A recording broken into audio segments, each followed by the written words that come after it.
It's coffee time. Good morning, guys. Let's kickstart this Evilathon. So today is Thursday and it is the first day of the mini Evilathon that I titled The Forgotten Ones, because we always have books that we meant to read, that we really wanted to read, and it's been years and we still haven't.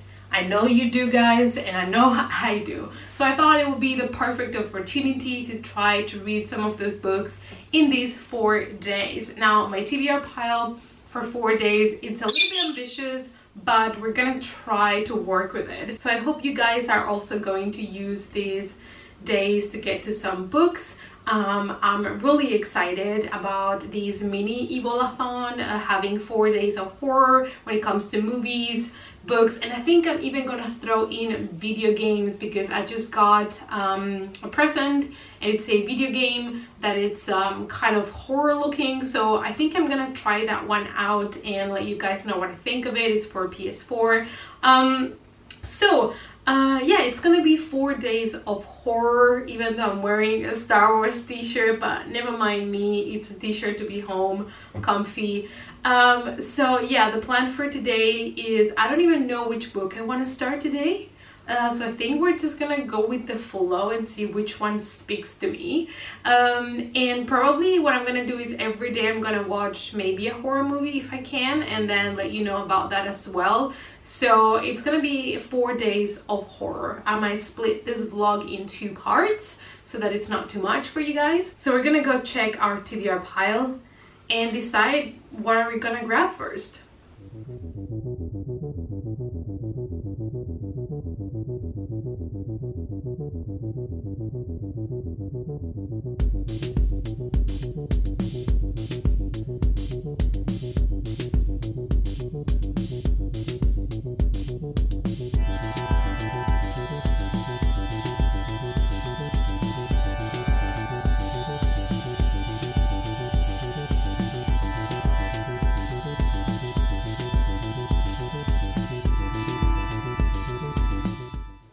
Are you okay, honey? Is it hot? Yeah? Are you broken? No? Honey, this is not a proper position for a lady. We've discussed this before.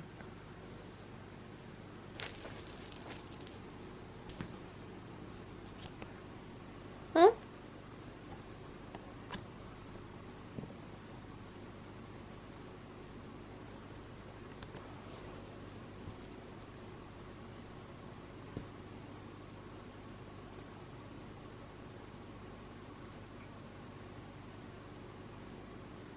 We're coming for more coffee, and I was thinking, in order to bring you something a little bit different, I might show you what I eat in a day today. However, every day is completely different. Also, we all have our own fitness goals, I guess, or any type of goal. If you have some, you don't have to have it. And today it's a day that I'm not gonna move much because I'm not planning on doing sports today. I'm taking a break day, like a rest day. So probably today I'm not gonna eat as much as other days when I am more active, but maybe I'll show you what I regularly eat in a day. I tend to eat nearly the same type of food every day, so it's very boring. I've been having the same breakfast for a couple of months now, and I just absolutely love it. I just feel like I'm having cake for breakfast, but it's healthy, full of protein. So that's been my go-to every morning. So I'll show you how I make it. Also, I'm gonna need more coffee. Thank you very much. And I have decided which book we're gonna start with today. And that's going to be Mallory by Josh Malerman, because since I read Bird Box, I've been really excited to follow the story and read the sequel. I'm a little bit scared as well, because when you enjoy so much a book and then a couple of years later there is a sequel, it's scary. I don't know if the sequel was already planned or not. It maybe was offered to him, or he thought about it after Bird Box was a hit. So, you know, when it was not planned beforehand, sometimes it can be a hit or a miss. So I'm kind of scared. But we will see if I enjoy the book. So let's go make breakfast, and we're gonna start reading the first book for this mini Evilathon.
So this, you guys, is what I have every day. It's like having a super sweet cake.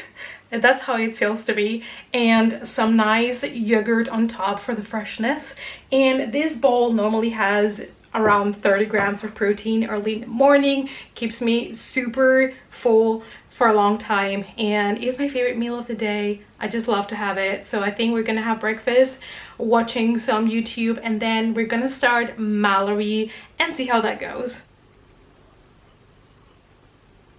So you guys, we're going to finally start with the reading, the official reading for the mini Evilathon. So as I have mentioned, I decided to start with Mallory by Josh Malerman because I am really intrigued to see what we get in the sequel. Now, honestly, I don't know how much I'm gonna be able to talk to you about this book because it is a sequel and there is some things that I cannot tell you about because they will spoil Bird Box, or at least the end of Bird Box. So I'll see how much I can actually tell you about the book. At least I can let you know if I am enjoying it, if I find it is at the same level as Bird Box was, and kind of give you my thoughts as spoiler free as it gets. So yeah, we're gonna dive into it and enjoy our reading. Yesterday it was such a hot summer day here, and today, even though it's still hot when it comes to temperature, it is cloudy and rainy outside, so it's kind of like a weird combination, but kind of the, you know, the rain, it's bringing the mood for that cozy reading time. So it is perfect like this to start our readathon.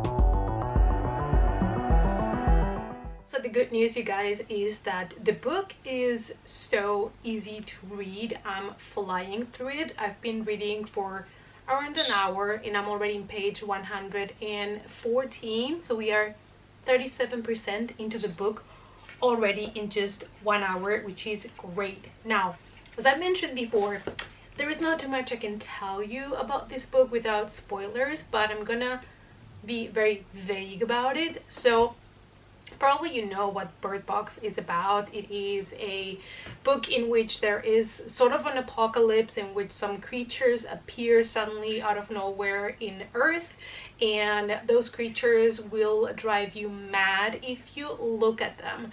That is why people started to wear blindfolds and kind of barricade themselves in any building or place where they could secure the windows and make everything dark. So that's basically where the first book starts, and in the second book we follow the events after the first book, and we follow our main character Mallory 2 years after the ending of book 1, and we get a really brief chapter on what happened 2 years after, and then we jump straight ahead 10 years, which is very interesting because there is some point in apocalyptic stories which it gets interesting, because if you fast forward many years into the future, it means that there are going to be generations that were raised or born during the apocalypse, which means they are not aware of how the world was before this apocalypse. And I always find that extremely interesting. I read a book about zombies in which we are introduced to characters that were born into that apocalypse, so basically in the post-apocalyptic world, so all they know is a world with zombies. And in this second book, in this sequel to Bird Box, we have now a couple of generations that are basically raised or born into the post-apocalypse. So they are born already into a world where there are these creatures, and that is all they know. They don't know how the world was before that. And also because they were born into this, they have developed really good hearing skills, which is something that you would expect if you are born into a situation like this. So I think the author is being really smart about it, and it is trying to give us kind of a different perspective on the world. And I do like that he has fast forwarded so many years to give us a sequel. I think it does make a lot of sense, otherwise it might have been a little bit boring. So in this second book, we are learning what is happening many years after the creatures entered the earth. They are still there.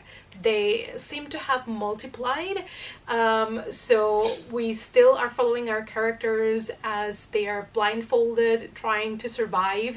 And it's very interesting because it's bringing up the question, what would you do in a situation like this? Because you're basically only living to survive. Does your life have any purpose at all if you live in this type of situation where you're basically locked in a place for most of your life, just trying to survive? You know, every time you go to get water, to get food, you're putting yourself in danger. So is this a life worth living, I guess? And yeah, that's very interesting. That's also part of why I really enjoyed the first book and the concept of this story. Yeah, so really excited that I'm enjoying it so far, and I'm flying through it. So far I'm really happy with it, but we will see because we still have a big chunk to go. So I'm gonna take a little reading break and I'll talk to you guys later. My cat has decided to basically live in this table. He's here every day sleeping, and I don't know why. Also, his feet are always like this. It's like, is that comfortable though? Is it though? Inform the people. Why this position? Are you okay? And it's time for lunch, so I'm gonna show you what I'm having today. It's what I've been having the last couple of days. So this is just a very basic salad, and then I make some toast with some avocados and some beans. That's it. You know, beans are full of proteins. I have good fats from the avocado, and I have a lot of micronutrients from, you know, tomatoes and the lettuce and everything. So this has been kind of my go-to lunch for the last couple of days, and probably I'm gonna keep doing this until I get tired of it.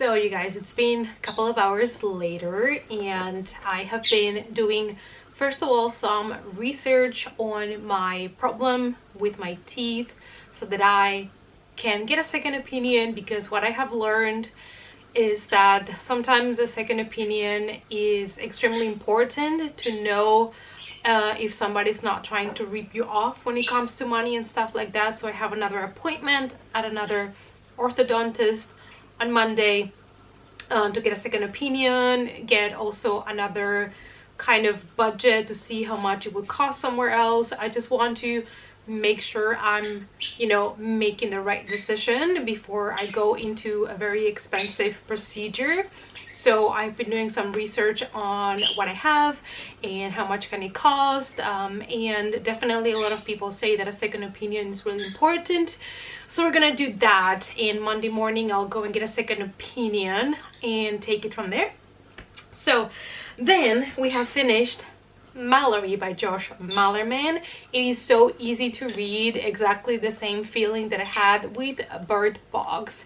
And I was reading the acknowledgements, and Josh Malerman did say that Bird Box is a book that he published, and at that time he did have other ideas that he did not implement in the book because he didn't want the book to be too long.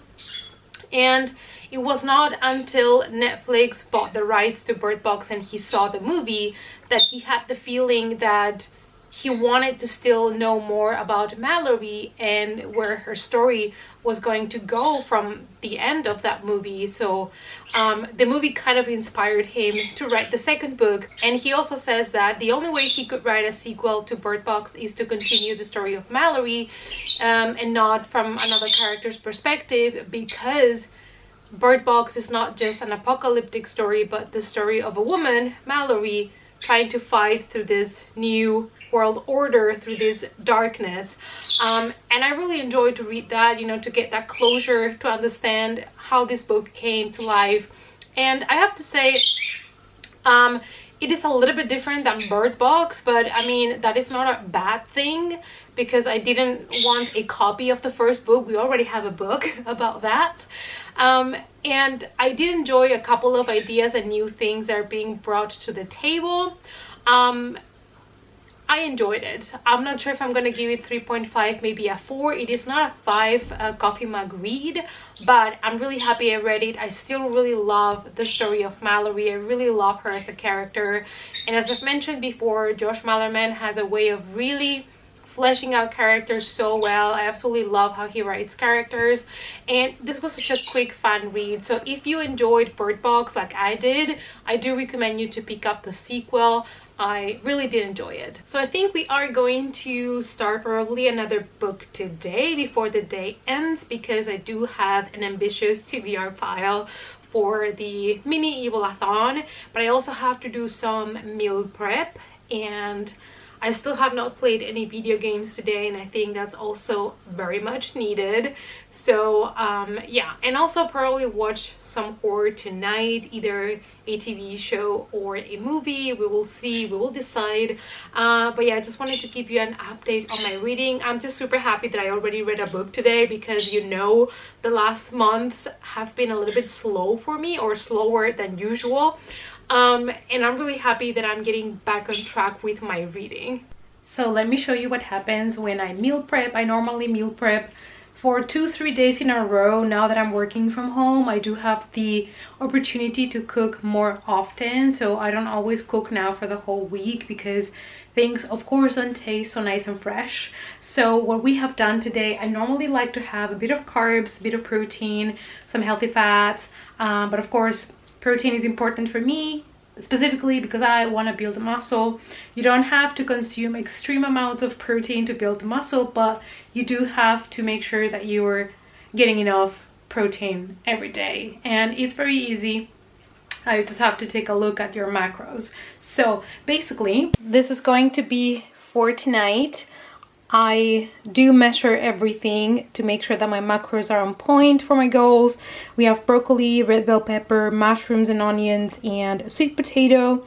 And we have a vegan burger. This is called Sensational Vegan Burger or something. So only this vegan burger has 16 grams of protein by itself. So obviously this is gonna be for tomorrow, and these will still last me maybe 2 to 3 days.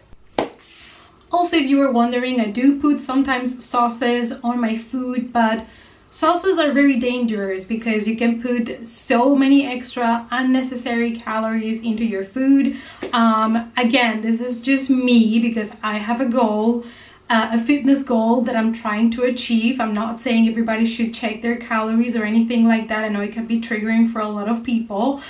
This is the way that I do it. So in order to still get my sauces, I buy either some sauces from this company that make like zero fat and sugar sauces that are also vegan, gluten-free, aspartame free, and they have like for 15 grams, which is more than enough, is only 23 calories, and this one 15 milliliters is just 7 calories.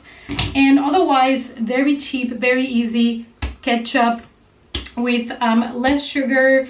It's 30% less sugar, and it only has 68 calories per 100 milliliters, which is pretty good. So this is what I basically do. So I hope this was informative for some of you guys. I don't know, I thought, I've never done a what I eat in a day video, and I thought I would combine it with the first reading blog in case anybody's interested.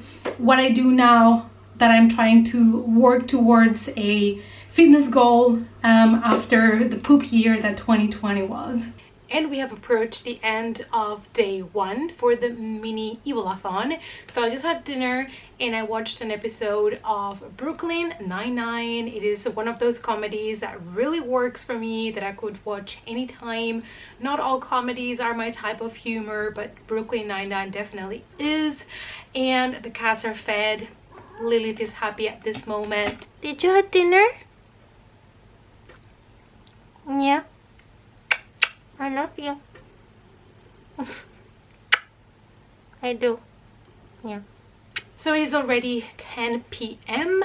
and you know, today was kind of a relaxed day, so I'm happy that at least I got to read one book. And I'm going to read before bed today, Creep Over Volume 1, Truth or Dare. I figured this is the perfect one to start today because it is so late, but this is like an easy quick read. So probably if I don't finish this tonight, I'll finish it first thing in the morning, so I'll feel accomplished because I will already have 2 books down for the Evilathon. So the plan is to read this one, and I'm somebody that I tend to go early-ish to bed. So I just am somebody that wakes up early. I think mostly also because I have cats, they do wake me up early. So I go to bed early, and yeah, my cats wake me up as well.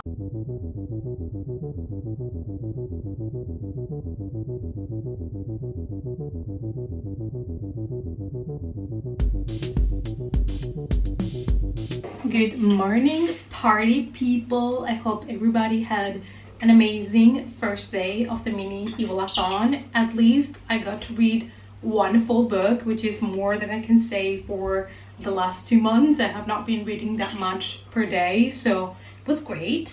So I woke up this morning thanks to my cats, the alarm, and I watched some booktube, and I'm ready now to finish my book that I started last night, which is the Creep Over book, the volume 1. Here it is. So I only made it, I think, until page like 20 because I was falling asleep. That's what happens when you're an old person.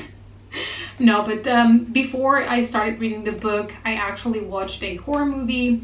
I watched Mercy Black. It is a Blumhouse release, and I was excited about it because even though I didn't have high expectations, it was by the same director that did Bloodfest, which was a lot of fun, not to be mistaken with Hellfest, which was poop. So Bloodfest was like a fun take on horror tropes, and they were self-aware of all the tropes in horror movies, and I think that because it was just meant to be fun, that's why it really worked, whereas Hellfest, they tried to be serious and it backfired. But anyways, Mercy Black was bad, so you don't have to watch it. I already watched it for you. So after watching that movie, it was already like 12 at night, which is late for me, and so I only made it to page 20. So I thought that with the rest of our coffee, we're gonna finish Creep Over volume 1, Truth or Dare. I mean, not much has happened so far. It's just a couple of girls are going to have a sleepovers. They're getting snacks, they're getting movies ready, and they're probably gonna play Truth or Dare. That's what I'm expecting, and we will see what happens then.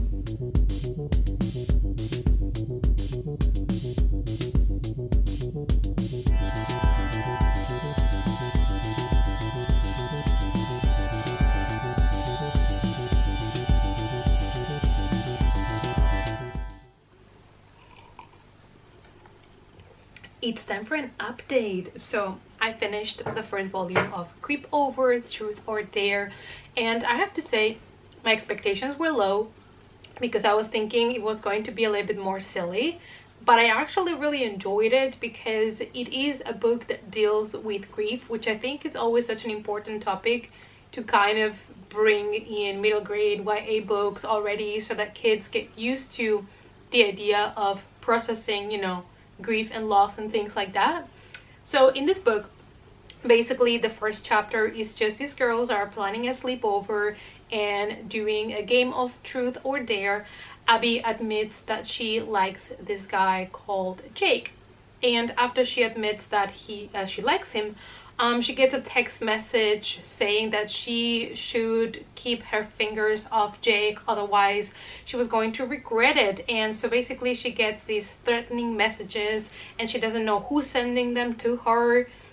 And that's basically the main plot. That's all I can tell you because this is a short book, otherwise I will be spoiling things for you. But I did not expect to love this one so much. I mean, I was already going to continue with the series because I absolutely love these covers and the title of the books, and they're also cute. So I'm definitely gonna pick up the next volumes and keep reading this series. Hello guys, I have a quick hot horror update for you guys. It is getting really hot in my apartment, but we're gonna deal with the heat. I'm from Spain. I normally can deal with the heat, so I'm just here to give you a quick update. So for the last couple of hours I have been doing some stuff. I've recorded a couple videos and one of them I have to edit because it's going up tonight. But I did start our third book for the mini Evilathon, and that is The House on Moon Creek Avenue by E. Reyes. And I've been meaning to read this author from the longest time. He's a self-published author and I really wanted to support him and see what his stories are all about because I've always been curious. And this story is starting pretty well. We are in page 34 at the moment.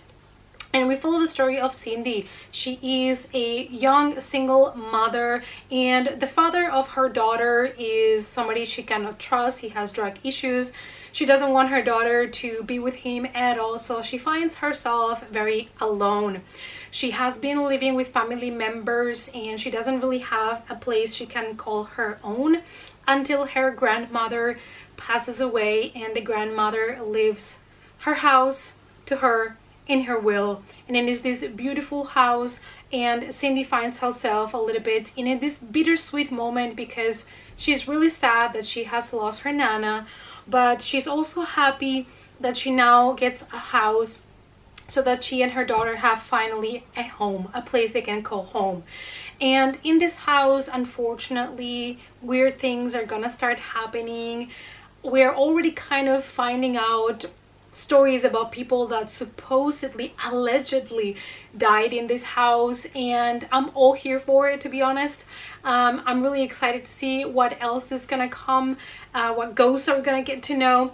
It's really still early to let you know if I'm really loving it or hating it, but what I can tell you is that the writing flows really well and I'm really enjoying my reading. So I guess it depends now on how scary, how spooky, how it goes, but we shall see. I will report again back to you guys once I've made more progress with the book. So you guys, I have finished recording all the videos that I wanted to record today, so I'm here to give you a quick update as the last clip for the first part of my Evilathon vlog. And I have made it to page 92 from The House on Moon Creek Avenue. So, update on the book. I'm enjoying that this is a haunted house story in which Cindy believes that something's going on in the house, but she is unsure of what exactly. She doesn't want to believe that ghosts actually live there, but things seem to be in the wrong place.